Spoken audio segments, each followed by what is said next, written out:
Today we're talking about the fruits of fall, specifically apples. An apple a day during fall makes a lot of sense, but in other seasons, not so much, because apples help us transition from the warmer months into the cooler months. They sweep through our body, removing excess summer heat.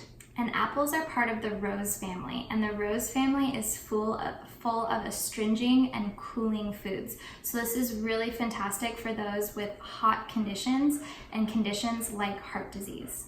The dietary fiber in apples is full of pectin, which is a gel-like substance that our microbiome loves to sit around and eat on, making these a wonderful prebiotic food.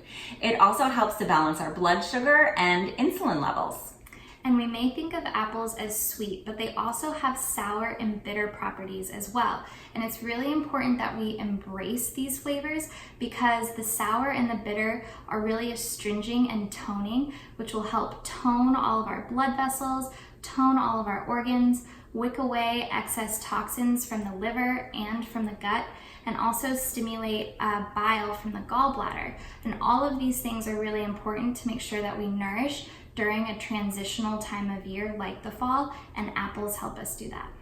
Growing up in New York, there were apple trees everywhere, and I remember picking them off the trees or off the ground and biting into them, and oh my gosh, we'd pucker up because they were so sour or bitter, but we'd go in for more. There's that astringent, that toning that Megan's talking about. And it's not something that's a bad thing. It's just that all apples are not sweet. When we go to the grocery store, we see about 6 to 8 varieties there that we focus on that are all sweet, when in fact, there's about 7,000 varieties of apples out there. It's so cool. The history and the legends are so exciting, and there's so much knowledge to learn about apples. And if it weren't actually for man cultivating apples the way that we have been, every single apple tree in the world would be a different variety of apple. It's so cool, and we don't have enough time to go through it all today, but make sure that you tune into our podcast all about apples so you can learn everything about this. And when you do buy apples, it's important to go organic because they sit high on that dirty dozen list. So they're going to be higher in chemicals that are more toxic to our bodies. And we love eating the skin of the apples because a lot of the fiber and nutrition is in there. So really go organic, and don't be fooled. If you peel the apple, it doesn't mean you're peeling off the chemicals from a conventional apple. So go organic. And we love eating apples raw or cooked, and they'll work in the body differently in one of two ways. So raw apples are going to be more drying and more binding, and the cooked apples are going to be more loosening and keep you more regular. So today we made 2 different varieties of cooking apples. So we started off with this really simple applesauce, and you're just using ingredients like maple syrup and cinnamon and cooking them down. And then we also have this delicious baked apple, which is such a simple and quick dessert to put together. It's made with all of these different fall foods like walnuts and raisins and cinnamon, and it's just absolutely delicious. So head on over to simply-seasonal.com, sign up for emails, get this baked stuffed apple recipe, and so much more. Well, that sounds simple enough. Because it's Simply Seasonal.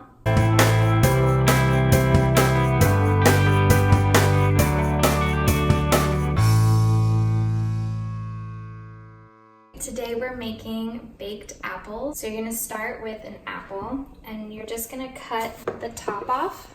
Take a melon baller, and the first thing you wanna do is focus on taking the core out of the center, so you have it hollowed out almost to the bottom, and scoop out the rest of the apple, which we're actually going to use this part.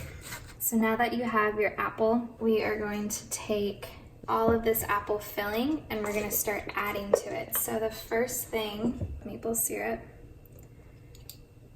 and then take some cinnamon, some golden raisins, dried cranberries, and any kind of nut that you would like. We're doing some walnuts and some oats, which will give it a little bit of texture, bind everything together. Give this a little mix. We're just gonna take a tablespoon of butter, dice it up, back in there so the butter is scattered throughout. So now we're ready to stuff the apple. Once it's all filled, you can put it in a baking dish. For these apples, a loaf pan fits perfectly. Now that there's a bit of water in here, you're gonna add it into the oven and let it bake. These are baked apples.